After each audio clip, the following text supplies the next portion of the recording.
hoja tatu ama ya tatu ya kumtimua afisini gavana wa Nyamira Amos Nyaribo sasa imefika awamu ya tatu, wakazi wa kaunti ya Nyamira wakilazimika kufika katika afisi mbalimbali katika kaunti ndogo 4 za Nyamira ili kutoa maoni kuhusu hoja hiyo. Mwanahabari wetu Kombo Alfayo alifuatilia shughuli hiyo na kutuandalia taarifa ifuatayo.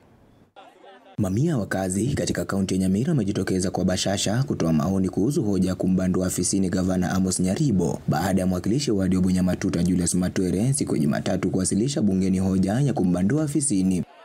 Walifika kwa wingi katika afisi ya mbunge katika kaunti ndogo Nyamira Kusini, afisi ya CDF Borabu, afisi ya CDF Kerenyo na Gesima ili kutoa maoni, huku wengi wakipinga hoja hii wakisema inarejesha kaunti nyuma kimaendeleo. Nyaribo amalize kazi yake vizuri na wale wanampiga vita kwa wakati huu wamechelewa, wamungoje 2027. Kila wakati wanampiga vita, asubuhi mchana ni vita, mambo ya siasa tu, hiyo mambo ndio hatutaki kwa ward ya Nyansiongo.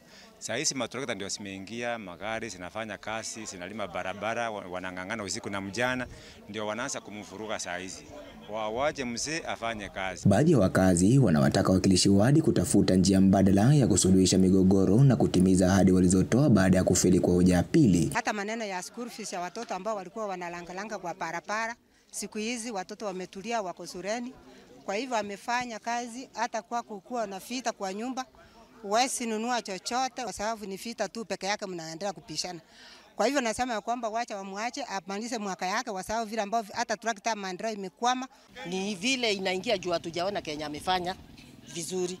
So hiyo impeachment inataka ingie sababu hatujaona vizuri. Aidha, wakazi wengine wanahisi hoja hii ni njama ya kisiasa ya kumyumbisha gavana Nyaribo. It's not that they want the best for Nyamira County. It's just for political mileage. It's just because of the political heat as we speak. Perhaps they did not want Nyaribo to campaign for the by-elections that are happening in Nyamira County. Perhaps they don't like the person that Nyaribo perhaps favors in the upcoming presidential election is 2027. I want to tell the MCS this. 2027 is not far. The decision you make right now impacts so much on your re-election. Make wise decisions. You know that if we have a new governor right now, it's going to take time before he has his footing on the ground. Sasa macho yote yanaelekezwa kwenye bunge la Nyamira siku ya Jumanne kuona iwapo Nyaribo atalikwepa shuka hili kwa mara nyingine. Kombo Alfayo, TV47, Nyansiongo, Nyamira.